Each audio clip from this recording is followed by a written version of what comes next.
ফেনী দুইয়ে দেখেছি যে আপনারা একটা প্রক্রিয়া তো জোট বলতে সমঝোতা, জোট নয় সমঝোতার নির্বাচন নিয়ে আমরা অনেক আগ থেকেই কাজ করছি।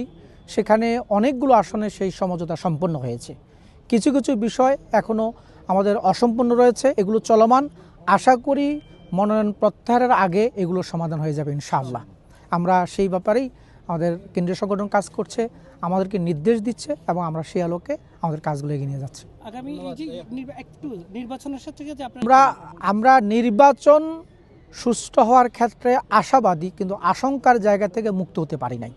কারণ এখনও পর্যন্ত এখানে এজাহারভুক্ত সন্ত্রাসী যারা আছে বা অতীতেরও যারা সন্ত্রাসী আছেন তারা ঘুরে বেড়াচ্ছেন। এফআইআরভুক্ত যেটা আসামিরা আছেন তাদেরকে গ্রেফতার করা হচ্ছে না। অবৈধ অস্ত্র এখানে ব্যাপকভাবে আছে, কোনো কোনো জায়গায় এগুলো আমরা প্রকাশও দেখেছি। এবং এখানে অবৈধ অস্ত্রের ব্যবহার নানা রকম অন্তকোন্দলের মাধ্যমে ব্যবহৃত হয়েছে।